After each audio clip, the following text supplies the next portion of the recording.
Mag-gisa tayo ng sitaw.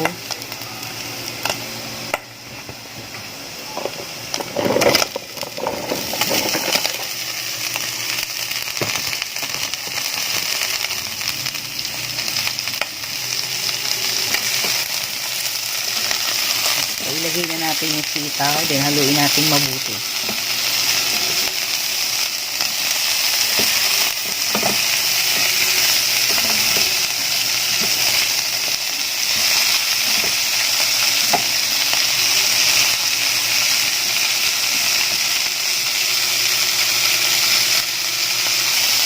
Takpan natin sandali.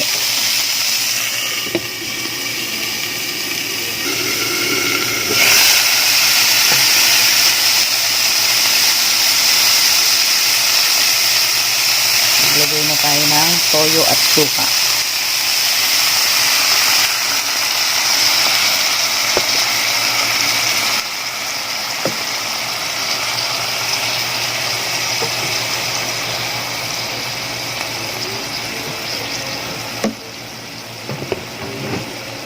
So, wag muna nating hahaluin para hindi mahilaw yung ating suka.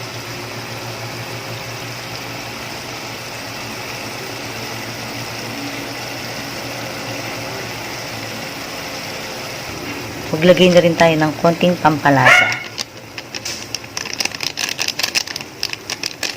Yan. Ginisa mix. Yan yung gagamitin ko para kompleto na. Hindi po ito sponsored.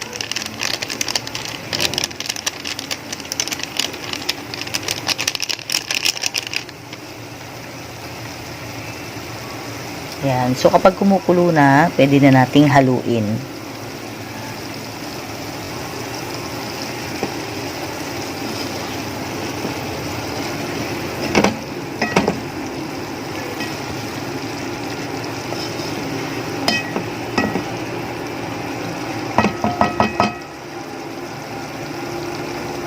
Yan. So, kumpleto na yung pampalasa natin. Yun lang, sapat na. Okay na okay na yan. So, hintayin lang natin maluto ang ating sitaw.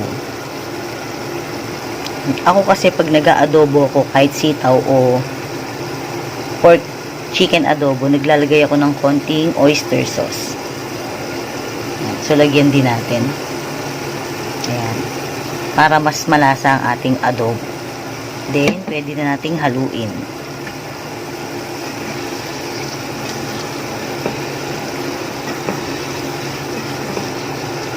Konting-konti na lang to mga mamshis. Pag malambot na yung ating sitaw, luto na to.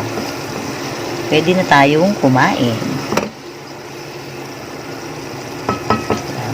So, wag nating masyadong labugin yung gulay para nandun pa rin yung sustansya niya.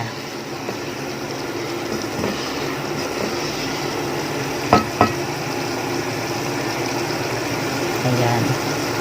Ang ganda na ng kulay mga mamshis, no? Ayan.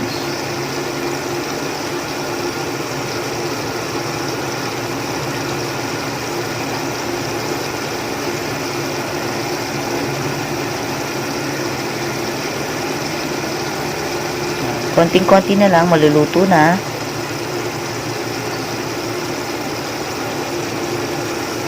For sure, natatakam na kayo mga mamshis.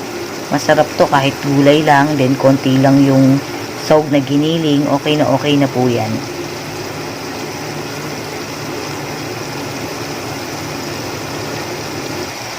Yan, luto na ang ating adobong sitaw.